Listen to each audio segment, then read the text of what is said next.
রোজার মাসে এই তিনটি স্বপ্ন দেখলে বুঝবেন আপনি জান্নাতি, আল্লাহ আপনাকে ভালোবাসে এবং আপনার ইবাদত আল্লাহর দরবারে কবুল হচ্ছে। এই তিনটি স্বপ্ন যে ব্যক্তি দেখবে তার জন্য একটি জান্নাতি সুসংবাদ রয়েছে। প্রিয় দর্শক, আপনি যদি রাসূলুল্লাহ সাল্লাল্লাহু আলাইহি ওয়াসাল্লামকে ভালোবাসেন অবশ্যই আলহামদুলিল্লাহ কমেন্ট করবেন। যারা রাসূলকে ভালোবাসেন না তারা কখনোই প্রকৃত মুসলিম হতে পারবেন না এবং তাদের জন্য জান্নাত হারাম হয়ে যাবে। ভিডিওটি শেয়ার করে অবশ্যই ছড়িয়ে দিবেন, হয়তো আপনার কোনো ভাই বোনের সাথে মিলে যেতে পারে। আল্লাহ যাকে ভালোবাসেন তার জন্য জান্নাত অবধারিত হয়ে যাবে, তার কপাল খুলে যাবে। স্বপ্ন তিন ধরনের, একটি হলো আল্লাহর পক্ষ থেকে, 2 নম্বর স্বপ্ন হলো শয়তানের পক্ষ থেকে এবং 3 নম্বর স্বপ্ন হলো আপনি দিনের বেলা যা করবেন তার একটি অংশ রাতে স্বপ্নে আসে। সব থেকে উত্তম স্বপ্ন হলো যে স্বপ্ন আল্লাহর পক্ষ থেকে আসে। অবশ্যই মিলিয়ে নিবেন এই তিনটি স্বপ্নের একটিও আপনি দেখেছেন কিনা। রাসূলুল্লাহ সাল্লাল্লাহু আলাইহি ওয়াসাল্লাম বলেছেন, তোমরা স্বপ্নকে উড়িয়ে দিও না, স্বপ্নের মাধ্যমেও আল্লাহ তাআলা ভালো মন্দ হিকমত রেখেছে। বিশেষ করে যে ব্যক্তি রমজান মাসে এই তিনটি স্বপ্ন দেখবে বুঝে নিতে হবে আল্লাহ তাআলা নিজে সেই ব্যক্তিকে ভালোবাসেন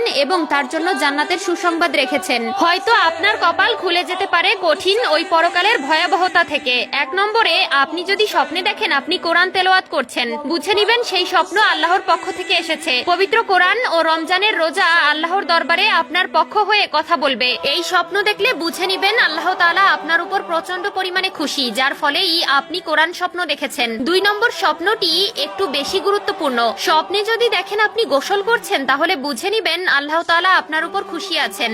এই স্বপ্ন যে ব্যক্তি দেখবে বুঝে নিতে হবে তার শরীরে যত পাপ আছে, অন্যায় আছে, ধীরে ধীরে তা মুছে যাচ্ছে। আল্লাহ তাআলা তাকে ভালো আমলের জন্য কবুল করে নিয়েছে। প্রিয় দর্শক, অবশ্যই স্বপ্নকে অবহেলা করবেন না এবং যার তার কাছে স্বপ্নের ব্যাখ্যা জানতে চাইবেন না। মনে রাখবেন, স্বপ্নের ব্যাখ্যাকার আপনাকে যেভাবে স্বপ্নের ব্যাখ্যা দিবে আল্লাহ তাআলা আপনাকে সেভাবেই প্রতিদান দিবে। তাই অবশ্যই স্বপ্ন সবার কাছে বলা যাবে না। আল্লাহ তাআলা আপনার উপর খুশি আছে তাই আপনাকে এই স্বপ্ন দেখিয়েছেন, কিন্তু আপনি যদি আল্লাহর ইবাদত থেকে সরে যান আল্লাহ আপনার উপর নারাজ হয়ে যাবে। অবশ্যই আল্লাহর ইবাদত বন্দেগী করবেন এবং নিজের ঈমানকে ঠিক রাখার চেষ্টা করবেন। 3 নম্বরে, আপনি যদি স্বপ্ন দেখেন আপনি জায়নামাজে বসে আল্লাহর কাছে দোয়া করছেন এবং কান্না করতেছেন, বুঝে নিবেন আল্লাহ তাআলা আপনাকে ভালোবাসেন এবং আল্লাহ আপনাকে কবুল করার অপেক্ষায় রয়েছেন। অবশ্যই ভালো স্বপ্ন মানুষের জন্য ভালো কিছু বয়ে আনে। আল্লাহ তাআলা আমাদের সবাইকে সঠিক বুঝ দান করুন।